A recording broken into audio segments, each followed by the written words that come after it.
Noel, I just want you to know that when the rain begins to fall, you'll ride my rainbow in the sky. And I will catch you when you fall, and you'll never have to ask me why. Yeah. Is your rainbow in the sky a euphemism for your penis? You know what? I'm not really clear what the lyrics of that song mean, but that was kind of where my mind went also. I'm like, is this like a sex thing? Is that I'm pretty sure I interpreted all of these songs and or action in this movie to be of a sexual connotation. I feel like everything was a metaphor for having sex. Yeah, you brought that up at certain points, and I was struggling to find ways to disagree with you. I don't know. Welcome to Bad Movies and Beer. I'm Cooper. I'm Nolan. And today we are discussing 80s musical Voyage of the Rock Aliens. I was really excited. When we start planning for a season, we kind of look for some movies, and you threw a list of them at me. And when I heard the plot of this movie, I was like, we have to do it. You know my love of musicals, and it sounded amazing, right? The Voyage of the Rock Aliens. Like, we're getting science fiction, we're getting rock and roll, Your ship is shaped like a fucking guitar. It's ridiculous. We have aliens out traveling the galaxy to find the source of rock and roll. Is that right? That's exactly right. And how, pray tell, does our beer today relate to that movie? Yes, we always pair up a beer with our movie, right? We're Bad Movies and Beer here. It's only been a couple seasons. We just said it. And we are going to be drinking an Extra Galactic Origins. What a wonderful name. This is from our Shea Brewing Company. I have never had anything from them. They are out of Akron, Ohio. I think you picked these up on a little road trip to the United States, and I'm really excited to try this. Yeah, every time I go down there, I'm trying to find something new I haven't had before, which is easy because there's so many craft breweries down there, and this was one that I thought would relate nicely to this movie. So also fruited, which I enjoy, but not exactly a fruited sour. No, so this is a sweet cherry and key lime Imperial Goza. And so I've never had an Imperial version. I'm not traditionally a sweet cherry man, so I'm hoping that the key lime plays a more prominent role in this. Yeah, same with me. I'm not big on cherry flavor, but hey, we'll see. Yeah, this brewery sounds like a cool place. It sounds like it's a brewmaster with a background in biology and science who is then a sort of chemistry biology where a lot of brewmasters actually get their start.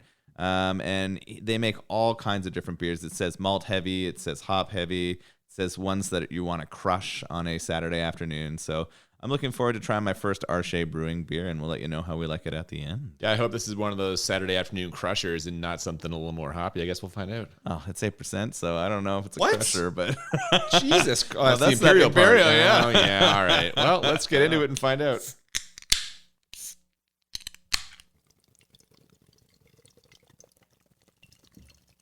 So this movie starts, and we are right into the synth. As the credits roll, we see outer space and the aforementioned guitar-shaped spaceship flying right overhead. Now, instead of the title of this movie, we get the title of one of the songs, which I was quoting at the beginning, When the Rain Begins to Fall. And I did like how the guitar ship smashed right through it, creating just an explosion of glitter. Yeah, this was fantastic. It got me in the mood right away. I ran upstairs, immediately grabbed my leather vest and my lightning-shaped sunglasses and put them on. Yeah. I was excited to go here. Pulled out the old keytar. Yeah. Oh, yeah. I slung the keytar over my shoulder, and I was ready for what this movie was about to bring. Were you expecting it to bring you an extremely old-timey, Lost in Space-style robot? No, this was pretty awesome. I immediately, instead of getting 80s vibes, felt 70s sci-fi. You're right. Lost in Space is a good comparison. Like 60s, man. Yeah, that's so old looking. That's true. So we start off inside this spaceship. And we are straight into a robot talking to us in the screen. Well, he's turning some devices on first, and when he speaks, he tells us that the crew of this ship has been combing the galaxy searching for something, and that something is rock music. Why did this happen? Like, why did this sort of like futuristic... We've got this society that seems to be way ahead of our Earth in the 80s, and yet they've decided they need to go out and find the origin of rock music. What's funny is they don't even find rock music. Most of the songs aren't particularly rocky. There's a few, but a lot of it is kind of more like new wave pop synth, right? Even more questions I have are like, they get to Earth, they find it. It's supposed to be the home of rock music, but then they never interact or talk about finding rock or what they're going to do with it. Oh, they don't mention it at all. Now, you say they get to Earth, but before that happens, there are three other possibilities in this robot's search.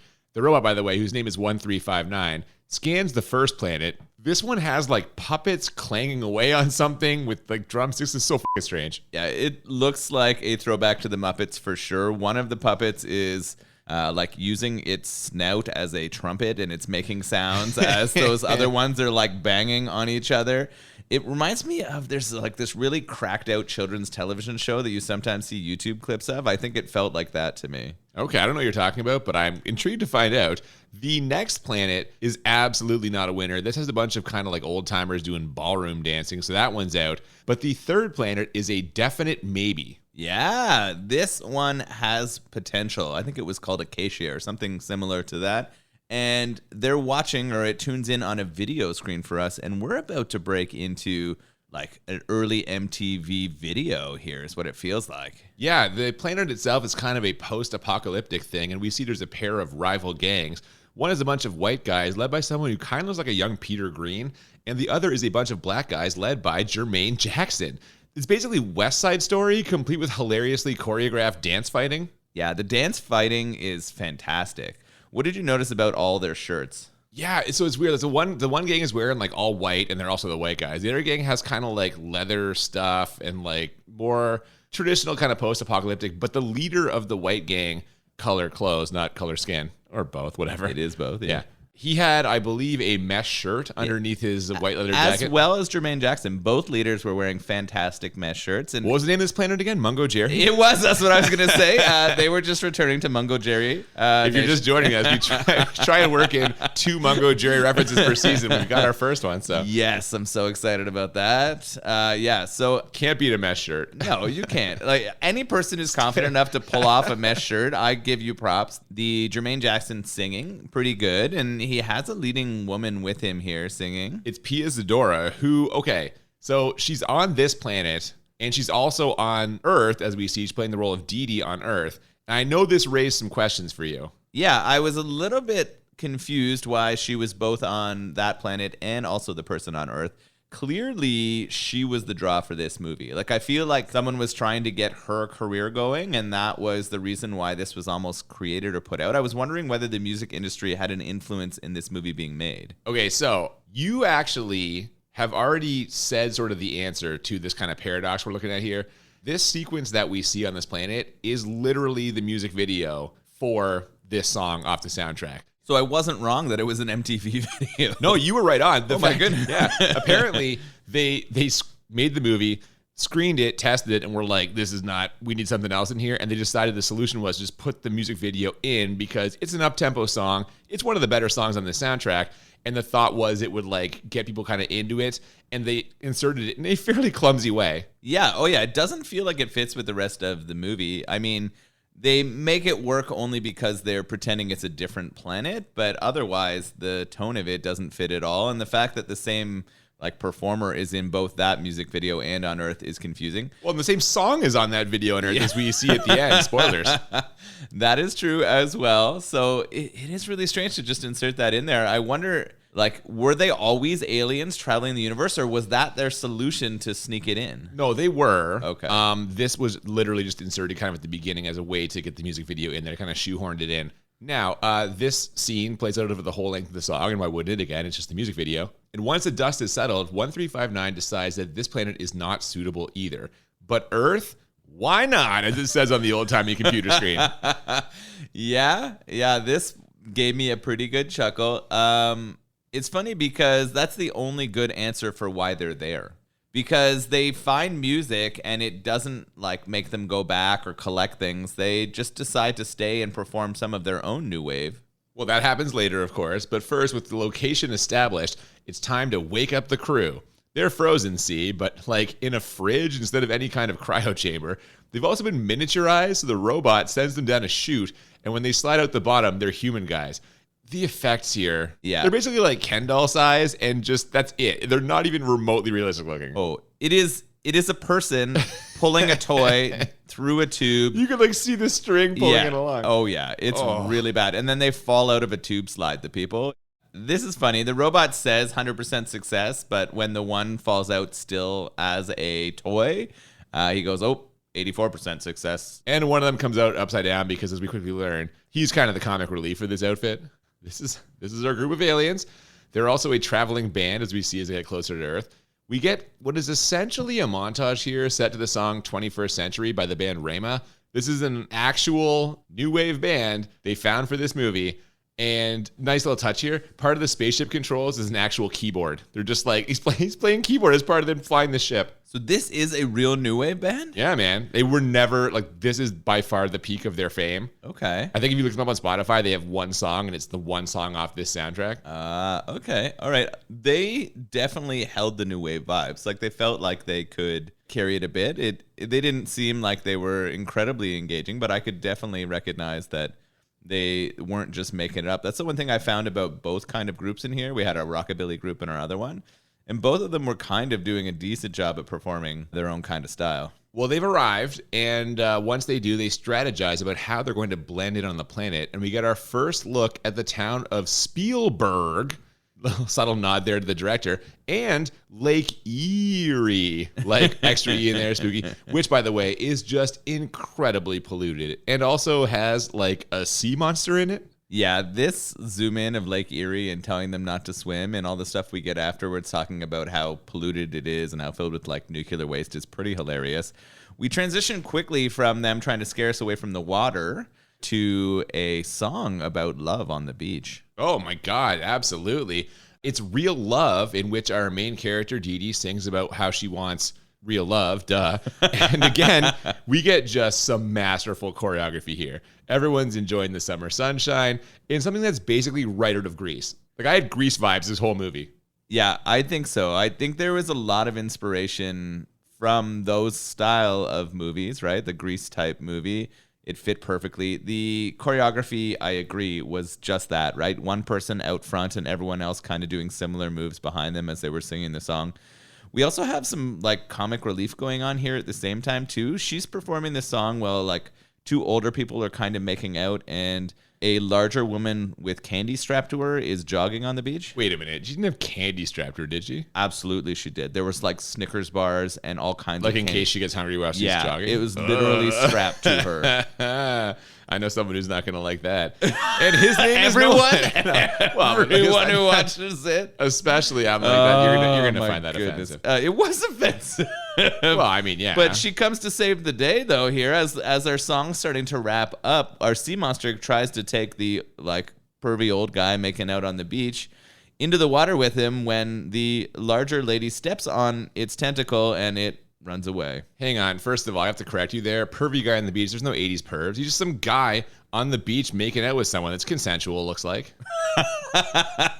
Only because this took place in the 80s. The feeling is really kind of earlier than the 80s, though. Like you said, this is very much a Grease feeling. But set in the 80s. The way everyone's dressed. Come on. Like, it's a very 80s version of that for me. Now, during this sequence, there's a band playing on top of like a lifeguard tower or something. But everyone's fun gets ruined when the leader of that band, Frankie, shows up and does not like the music that they're playing or the fact that someone other than him is singing. He even smashes their radio in a sign of defiance. Everybody listen up. I don't want to have to say it again. I decide who sings with the band around here. You got it? Me, not Dee Dee. Not nobody. Yeah. Frankie is not coming off as a cool dude here. He is very angry that his girlfriend, Dee Dee, is singing and not him, that he has to share the spotlight with her, and that his bandmates would sort of not go along with him. It seems like this is more than a band too, right? This seems like it's almost like a bit of a gang we got going on. Oh, definitely. They're called the Pack, and at different points they do vaguely gang stuff. Now, Frankie, to me, looks kind of like an ultra butch version of Evan Peters. You know, American Horror Story, Quicksilver in the X-Men movies. Oh, yeah. Just picture him with his hair done up, leather jacket, no shirt. No shirt of the leather jacket. Yeah, that's a pretty good comparison. I'm telling you. Yeah, this guy who plays him definitely fits kind of the greaser role. He is a fit man with the no shirt on, and he's ready to go. The funny thing is he keeps telling everyone not to sing, but we don't really hear him sing for 3/4 of this fucking movie. Well, yeah, a different guy in his band does some of the singing, which, I don't know, pick your battles here, I guess, but Whatever. The aliens are about ready to land. They're going to use a phone booth as their teleportation device. Before they can even do it, they get spotted by the town sheriff. She's got a telescope, see, that she uses to patrol. Oh my gosh. I burst here while watching this telescope scene. So the sheriff is this like elderly woman. Oh, she's like 80 if she's a day. Yeah. Very old woman, and she's looking through a telescope.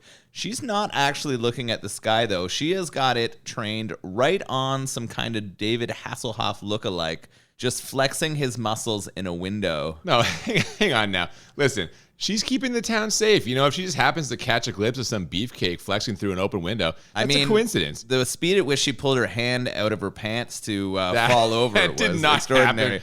Happen. She was beating out so hard watching this Hasselhoff. Bullshit. Yeah. No, don't listen to him. She and falls right through the guardrail. God, I have to edit all of this. Did she not fall through the guardrail? The sheriff deputy startled her. That's all. He came in. She's focused in the telescope. All of a sudden, he's right there behind her. What's happened when you get caught masturbating? You kind of freak out like that, dude.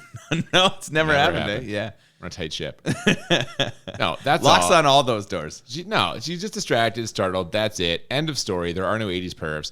Anyway, the aliens land, and their leader, ABCD, or ABCD, as they're calling him on Earth, tells all of them that they are there only to observe and not interfere. He also tells 1359 that he'll need to change his appearance to be less conspicuous. Why am I the only one who has to wear a disguise? Of all the planets we've ever visited, have you ever seen anything that even remotely looks like you? No, but... Exactly. No butt, no lips, no legs. No way. This time, you're a fire hydrant. And if you don't think this is all leading up to the inevitable dog peeing on him joke, you're crazy. Saw that one coming a mile away. I mean, there's no other choice, right? If you're going to try to blend in as a hydrant, you know dogs are going to be involved in this comedy. Immediately, he's less useful than his other state because he can't keep an eye on things that are happening. He needs to be lifted up by other members of the alien crew. Yeah, he's only like 2.4 micrometers taller. Yeah, they're making up measurements. It's pretty funny. Oh, my gosh. Yeah, man. Now, in the next scene, we find out about Frankie and Dee Dee's relationship. She does not like the way he talked to her back at the beach, and also the fact that he spends more time with the band than her. Sounds like she's angling for a little bit of the action that we see some teenagers getting in the next scene. Yeah, these teens are kind of driven themselves to the makeout point, and there's a couple cars beside each other. The one guy's trying to convince his girlfriend to go all the way. He even looks up at the sky and makes a little bit of a wish upon a star, and right at that perfect timing, the aliens steal their clothing. Yeah, they use some kind of technology to transport the humans' clothing onto them so they can hopefully pass as more humans. But it turns out the aliens don't like their new clothes. Well, except for STUVWXYZ, or Stuvitz, as they call them. And they decide to keep their original costumes. Now, it looks like those original costumes will work fine, at least based on their brief interaction with the sheriff. You boys see anything strange around here? No!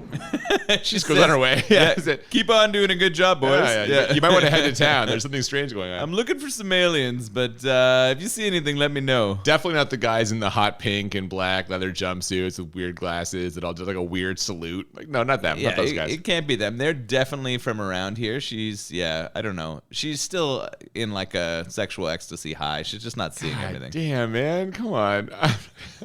Well, they make their way to town. After we get a quick song from a 50s style band, like you alluded to earlier, kind of a rockabilly number. It's called Justine, the song, not the band.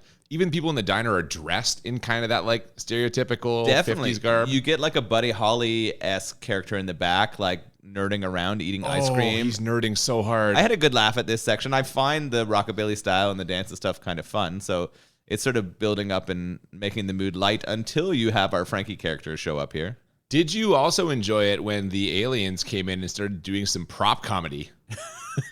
Well, things got really awkward once our alien crew come in because they clearly don't understand what a diner is. They sit down at a table.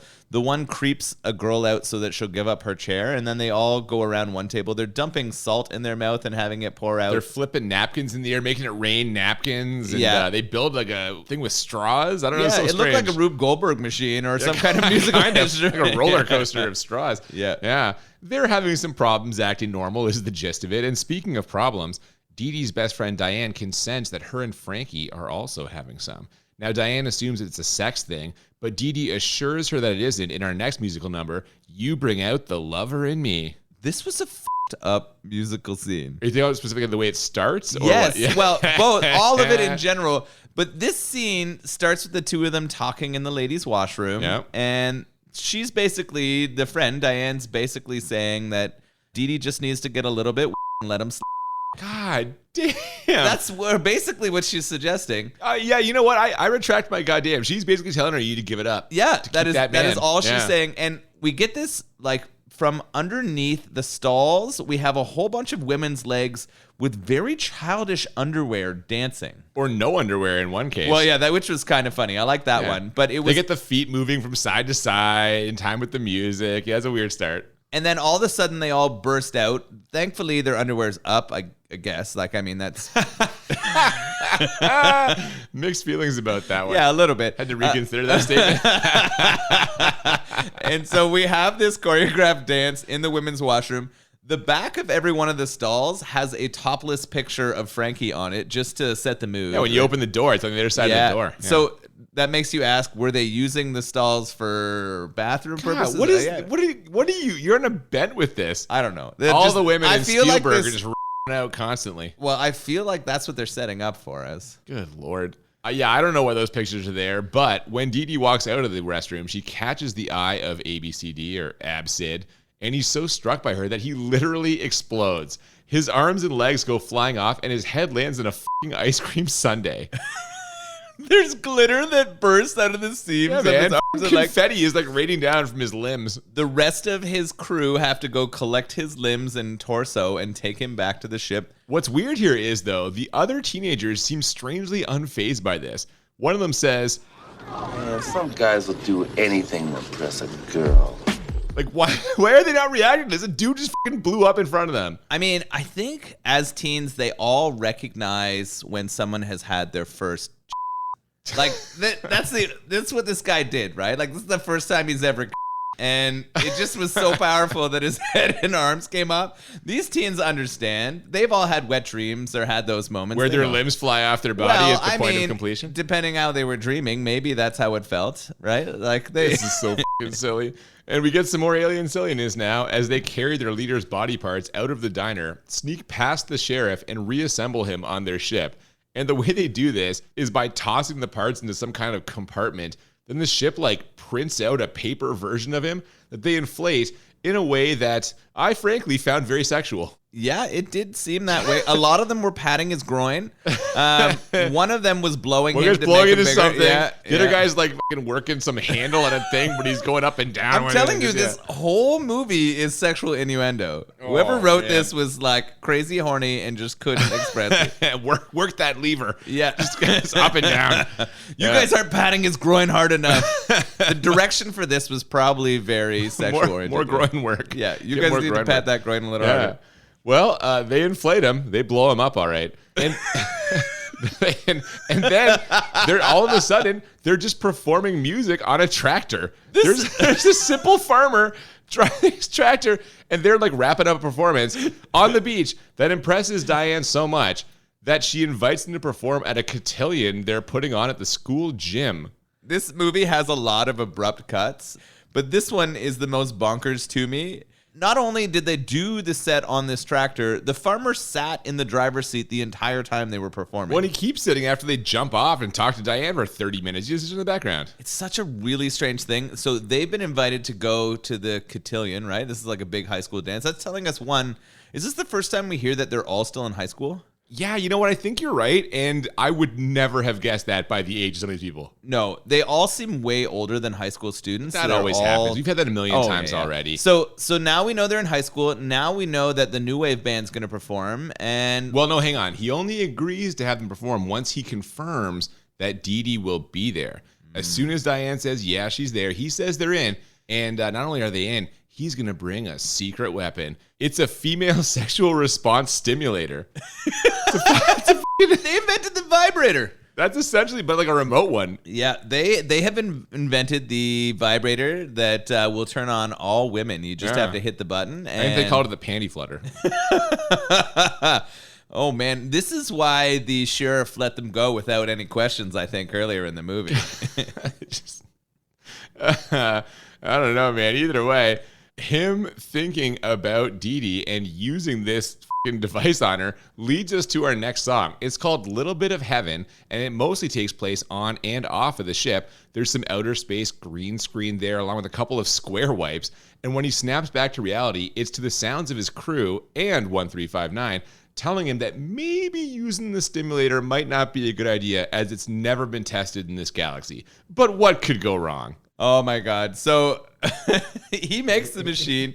Despite them, like him earlier saying that they weren't going to get involved with the people there, they were only there to study. They were just trying to find rock music. This ABCD character is all in. He turns on a lot of people, but unfortunately for him, they all have Yeah.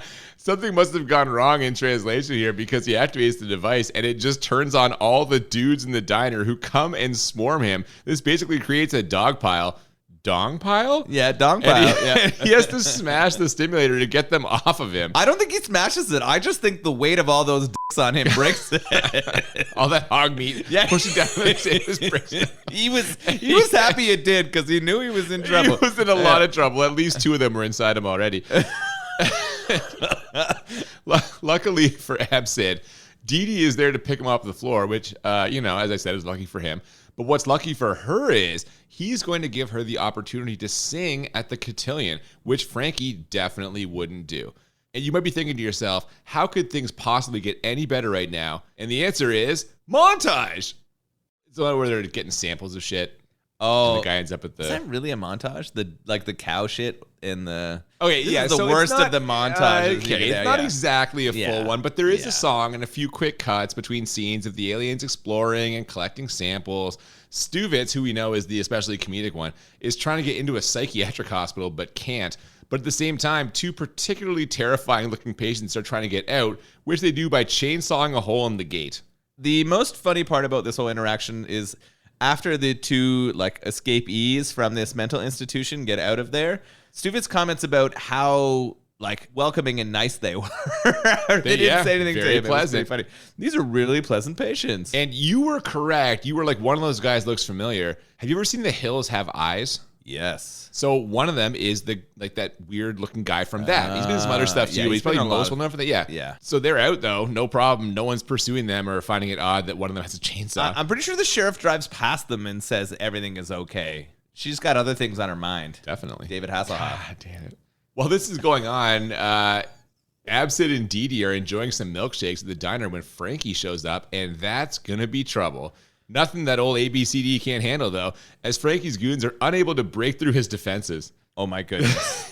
So they break into the bar. They invite ABCD to go out back, and he, as an alien, doesn't understand what that means. He goes out with them, but when they try to beat him up with machetes, knives, belts, Brass knuckles. he puts up the best fucking shield in the world. In there, what do they call it? Some reverse magnetism shield or some bullshit. Yeah. It is literally a piece of clear plastic that they're smashing their weapons and knuckles all it on. is.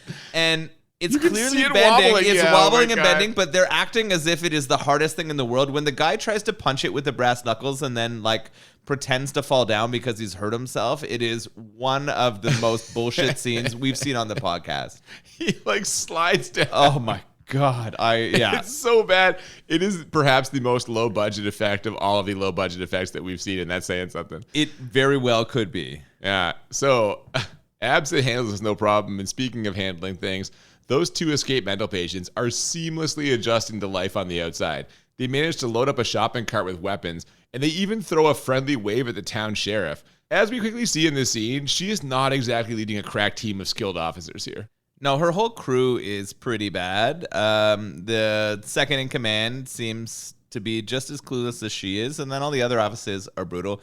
I would say one of the most common themes we've seen of movies on this podcast is that everyone thinks police are buffoons. Inept police. Yeah, it's been a big thing. It'd be interesting to watch some of these with police officers and have a good chuckle at how brutal that is. They might not, or maybe they love it. I don't even know.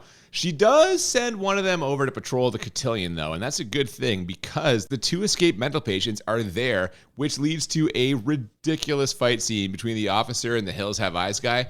This is basically the bathroom fight scene in Naked Gun 2.5, only using every kind of home appliance you can think of. Oh my gosh. This one was pretty fantastic. The whole time the janitor, they're fighting in his office, is asleep in front of them.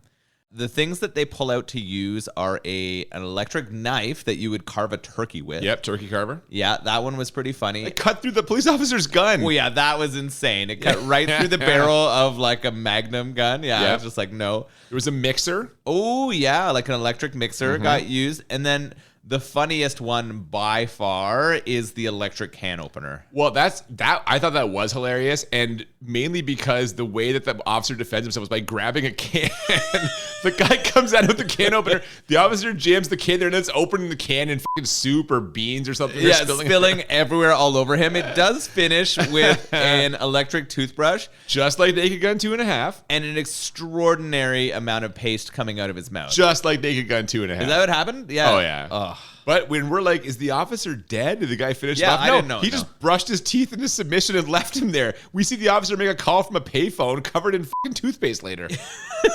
Yeah, it is a hilarious scene. I'm not really sure if it drives the plot in any way. Like, I don't know why it's there, just to be funny. I feel like a lot of the inclusions in this are purely for comedic reasons. So, yeah, I've done a little bit of research on this one for a change. And what I can tell you is that according to the guy who wrote the screenplay, he wanted it to feel, when you watch this movie, like you were flipping through TV channels late on a Saturday night. So we tried to make it so you get a little bit of different genres. You get a little kind of horror movie, right, with the chainsaw killer. You'd get some like comedy. You'd get some like sci-fi. So he's trying to flick around there between genres, but at the same time tie it all together, which, I mean, I don't think he necessarily pulls it off, but that's the justification. That gives me a little more perspective on why some of that stuff was included. Well, because you were struggling, because this is around the time where you correctly pointed out that the movie had gotten out of control. Yeah, things were off the rails completely here. Well, it doesn't stop there. As in order to get into the cotillion without fighting their way through Frankie's goons, the aliens teleport in through the toilets and then teleport on the stage, and their instruments appear on the stage also in a series of cuts that are truly poor. Oh, what? The them getting into the toilets and appearing, or them No, when they go on stage? stage. Oh, them getting in the toilets was kind of whatever, and of course the comic relief guy, he's fucking half hanging out of a urinal because something went wrong, took a wrong turn. Yeah. Just silly. Yeah, so I was having trouble with some of the cuts here too. It's even in my notes, but I was really excited about this next scene. We're about to get a battle of the bands. Oh my God, we sure are, because the alien band, along with Dee Dee, who they like transform into a beam of light and teleport on stage. They turn her into a star, literally. Yeah, I thought it was amazing. I was like, oh my God, yes. And again, no one else there finds this weird. They just go with it. They perform a song called Let's Dance Tonight, which gets the people moving. It also infuriates Frankie, so he decides to have his band fire up their own unique version of the song, which then pulls the crowd away from them. Now, this turns into a full-on song-off with the crowd bouncing back and forth between the two bands. I am loving this. Right? The battle of the new wave performance of this song versus the battle of the rockabilly is incredibly entertaining. The performers are having a ton of fun. The keyboardist does a fucking roundhouse kick over the keyboard. It's true, he does. That just blew my mind. The people in the crowd are having an incredible time too. The only person who seems to be not enjoying this whole thing is maybe Frankie and possibly the principal of the high school. He's a little worried here. Well, Frankie is only having a bad time because he is clearly losing, which causes him to storm out, and which then causes Diane, who had earlier inquired about taking a shot with him if Dee Dee was done, to chase after him. And it sure seems that Dee Dee's done with him, because she invites ABCD to get out of there.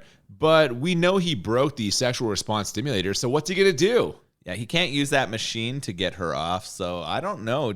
Do aliens have dongs? 100%. They don't show it, so we don't know. You want him to hang dong in this, like...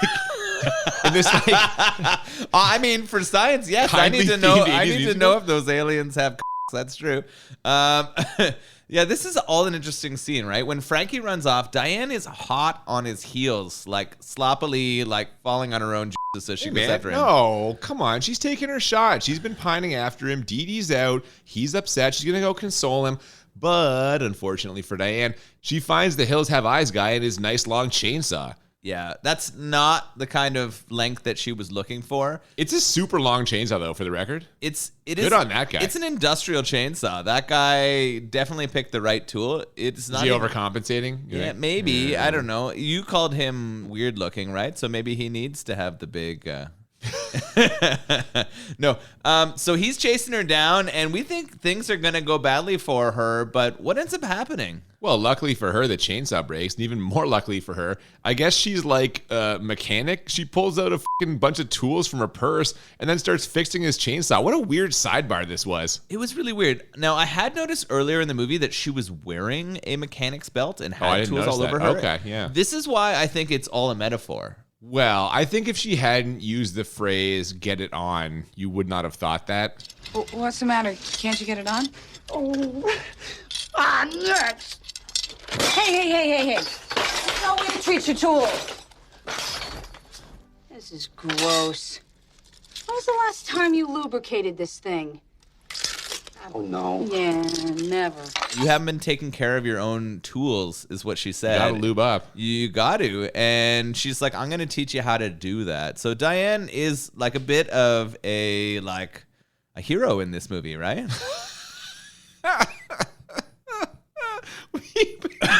Because she teaches the escaped mental patient about tools? Yeah.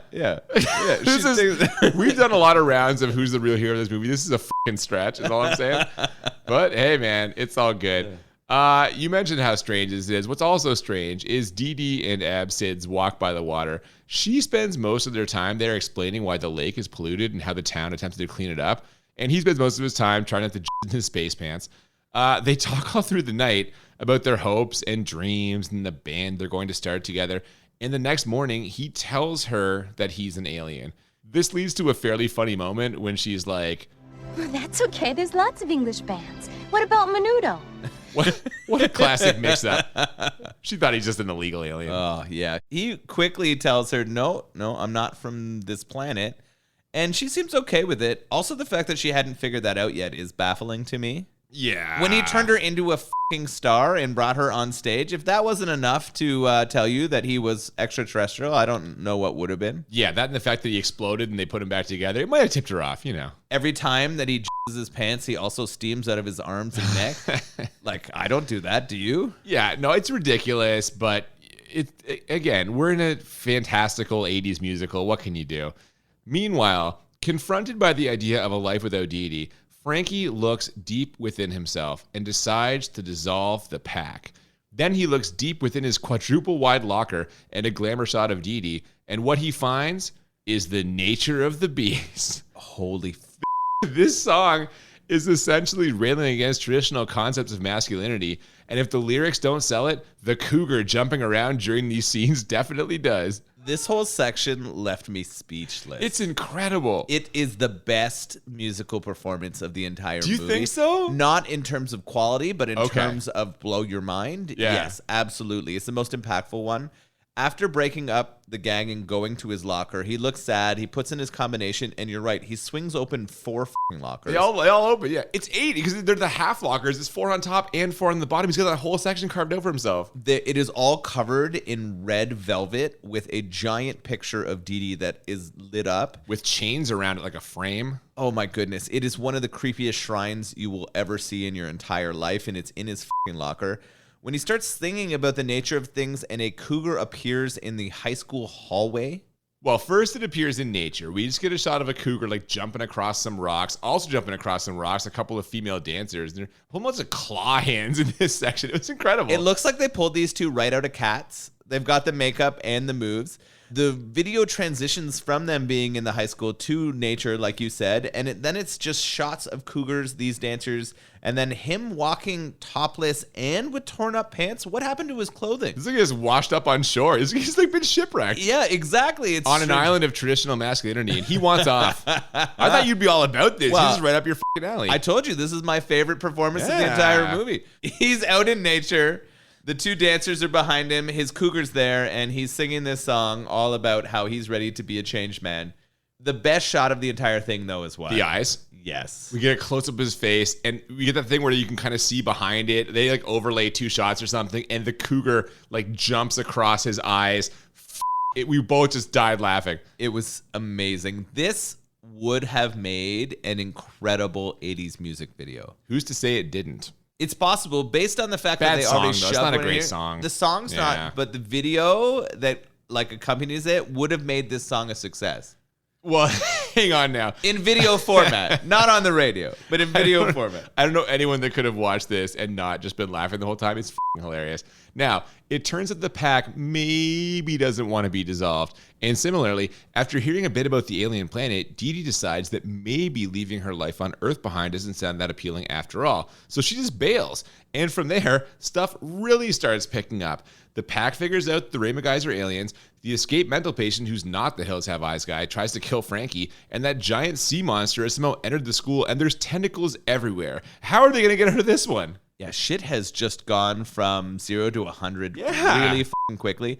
It's funny because Dee Dee decides that she doesn't want to go to this alien planet anymore for two reasons. One, she doesn't want to undergo a procedure that will remove all emotions because, in her own words, I need to. That's.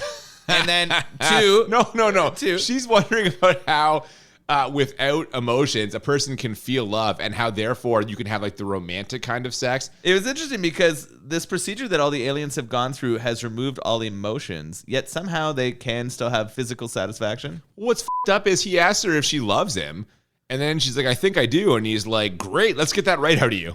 Yeah. What a fucked up thing to say, right? And so she's left the ship. She's done with her, like, no bone down daddy. Yep, the school's in trouble. Frankie's in trouble. There's tentacles everywhere. That monster has really taken a far trip from the beach, although they don't show us the distance between the beach and the school. But I was a little shocked that all of those tentacles made it there. Well, it's on land. That's what we can ascertain for sure. Man, it's a good thing that Diane made friends with that escaped maniac. Or possibly more than friends. She asked him to go for a walk when this is all over, and it sure seems like something weird's happening there. I mean, when you bond over fixing a chainsaw, one that has the girth of that one, you never know what can happen. I guess the good news for Diane is, if this doesn't work out, one phone call to the psychiatric hospital, he's right back in the loony bin. Well, I tell you, something's definitely happening for Frankie and Dee Dee. They are very much back together, much to the dismay of ABCD. And just to rub salt in the wound, when he returns to the ship, he finds the control room trashed and graffitiized by the pack, one of whom is still on board.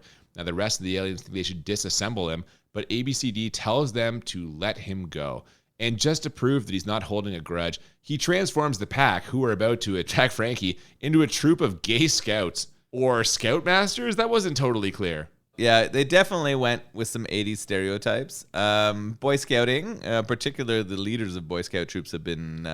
So you think they were scoutmasters? Maybe. I think so. Possibly. But what we know is they're no longer violent. They're not out to hurt him. What other problems did the aliens solve for our friends there? Oh my God, he transforms the entire town of Spielberg, cleaning up the water and changing the cloudy skies to sunshine and rainbows. Yeah, this is sweet. The alien guy does not hold a grudge for Dee Dee leaving. He still kind of loves her if he could love. He can't really because of that like thing that he went through. But he fixes the town for them, and we've got Dee Dee and Frankie back together. We've got that gang broken up, so they're not going to be causing trouble in the town. Things are looking up, huh? Oh, things are looking way up. And we've also got another performance of When the Rain Begins to Fall, this time with Dee Dee and Frankie singing to each other over a series of increasingly obvious green screens.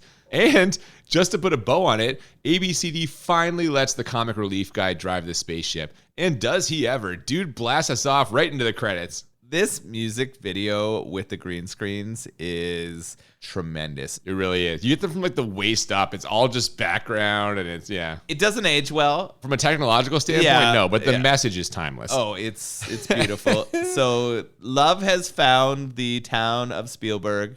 Dee Dee and Frankie are together and they're going to change the way things happen there. The lake's been cleaned up. The monster's going to Loch Ness Fix now. the environment. Yeah, the environment. It didn't have to travel back in time to do like those fucks on the Enterprise. Those whales are important. But we're out.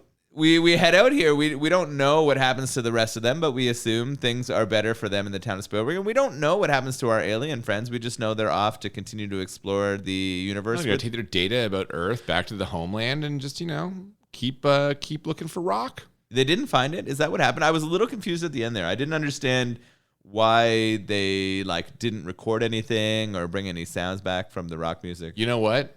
They found rock, but they also found a lot more than they bargained for. Thanks for joining us. No. Yeah, man. I don't know. Who the knows with this, right? They didn't put any thought. You know what I like about this, though? They're not fishing for a sequel. They aren't leaving any loose ends. This thing is tied up like a bow. The aliens are on their way. Dee Dee and Frankie forever. The pack's going to go. Who the knows? But this thing's done. The fucking sheriff's windsurfing. Yeah, that was strange. That was a weird. Yeah, she went on a weird windsurfing adventure. They made her happy. They turned her happy. They zapped away her. I thought she was happy while she was looking at David Hasselhoff. There was a longing that I think has been filled now. They zapped her. Her uniform turned into a bathing suit. She's like, let's get in the fucking water. Did they use that like orgasm for all women thing? They fix it finally? She was having a really good time windsurfing. Yeah, she really was. Maybe that water wasn't a lake. Oh, Jesus Christ. Okay. You know what? It's time to start wrapping this thing up. So we're gonna go to our ratings now because we just can't keep leaving opportunities for things to happen here. So the way we do this, we rate the movie on a scale of 1 to 10. We do it 2 times. 1 to 10 for how bad it is, 1 to 10 for how enjoyable. And the goal is to find movies that are a 10 out of 10 on each scale, or what we call the Crit 20. And I have to say for myself, it is going to be in play this week because this movie is 10 out of 10 bad. I don't even know where to begin. It's just ridiculous, and I get what they're going for, but at the same time, the overall level of like production value, the choreography, some of the set stuff, like it's just so absurd and so obvious in some ways, like the fire hydrant shit. The plot is essentially nonsense. This thing hops genres all over the place. The fact that they had to put the music video for When the Rain Begins to Fall at the beginning, that shows on some level how bad they knew this was. Like, it also created that weird plot hole because why is she on both planets? But I think they were just kind of like, you know what, it. We just need something here at the beginning that'll maybe get people hooked. And like, I'm saying this with a smile on my face, but it is like a really bad movie objectively. At least that's how I feel.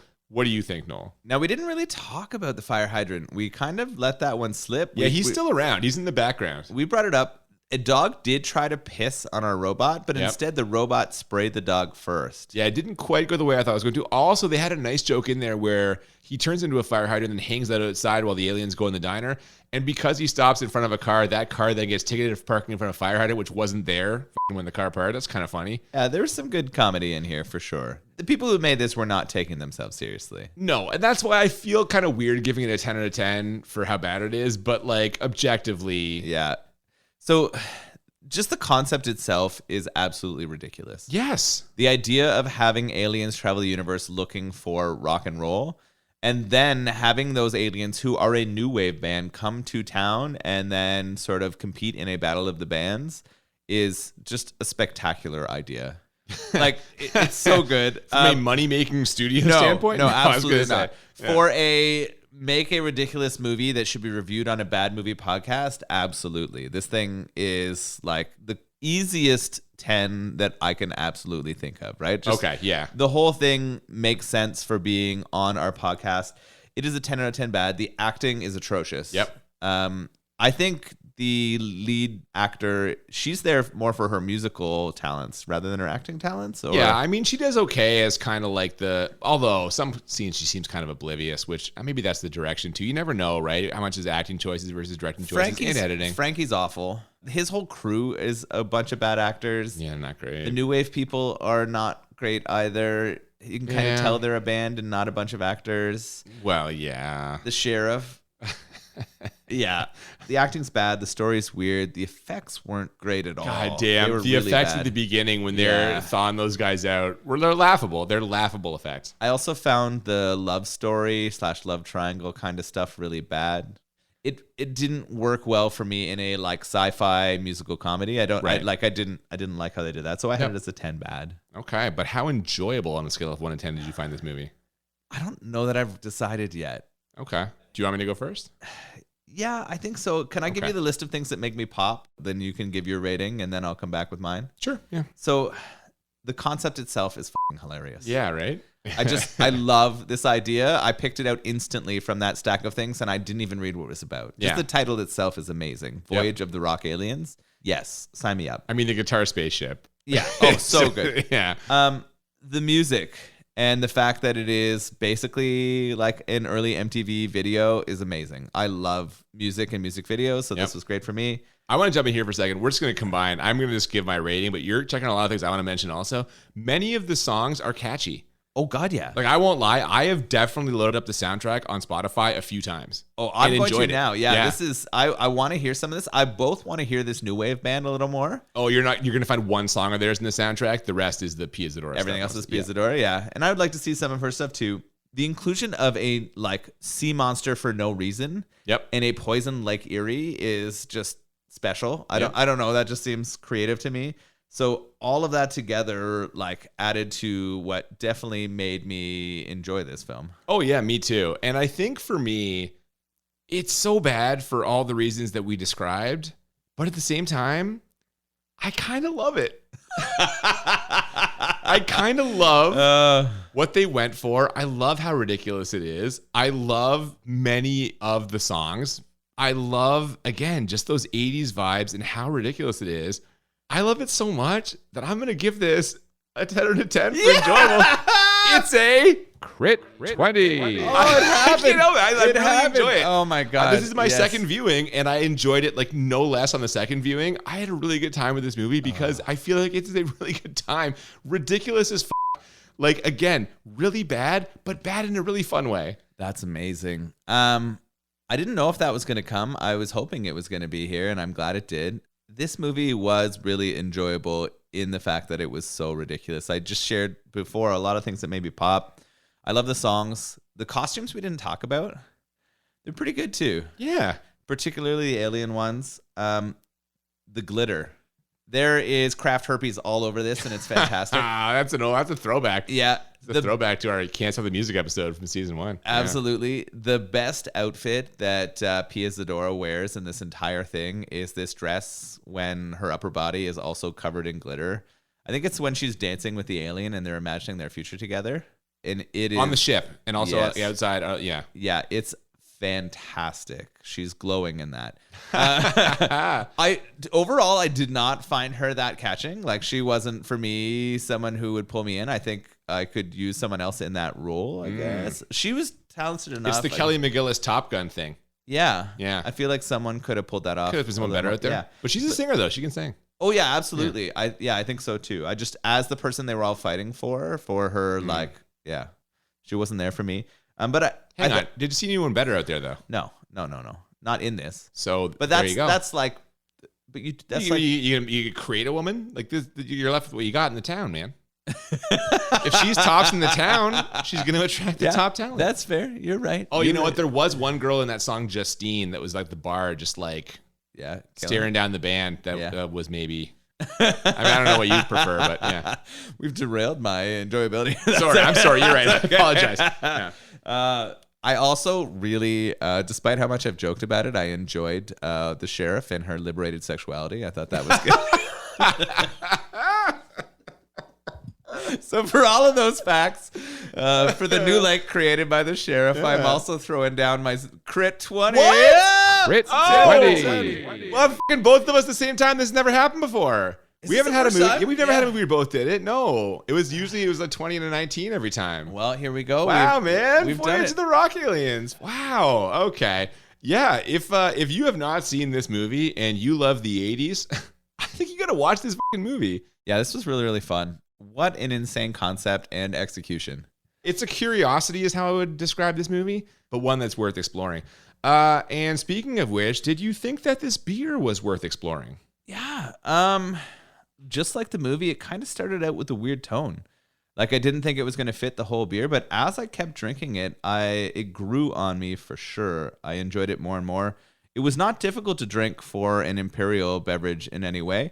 I think it was just the fruit with the goza was a little bit different for me at first. Like, it kind of finished like a goza, like salty without the fruit taste. Yeah. But I enjoyed it. I did not get as much of the key lime as I'd hoped. I was thinking the same thing. Cherries up front for sure. It smells like a cherry beer. The lime, not as much, but yeah, it kind of finished more like a traditional, what I call ghost, because I'm a fucking beer Philistine. Philistine? I don't even know how to say Philistine. We don't even know about it. Yeah, look at this. No, I did enjoy it. I'd love to try more from Shea Brewing. It sounds like a really cool place. And based on trying this, I bet you there's a lot of stuff that would add some different beer perspectives for both of us. Yeah, and I think when you were talking about the description kind of at the beginning, it sounds like they brew a variety of styles. Whenever a brewery offers something that will cater to both the like hardcore hophead like yourself and the average Joe beer drinker like me, that's a good place to go, you know? I don't think you're an average Joe anymore, man. Oh my God. I don't think that you're a hophead, but I think that your beer tastes have changed dramatically since the start of this bad boy. I definitely drink more stouts and porters than I used to, but I still can't get on your IPA train. Well, I'm not saying that you have to. Now, if that train was shaped like a guitar, you'd different be right story, on it. yeah. I love it, but maybe a trip to Akron, Ohio one day in our future. Oh my God. I don't know what else draws us there, but we'll figure something out. People of Akron, tell us why we need to visit. There you go. I like Ohio. I've been to a few cities in Ohio.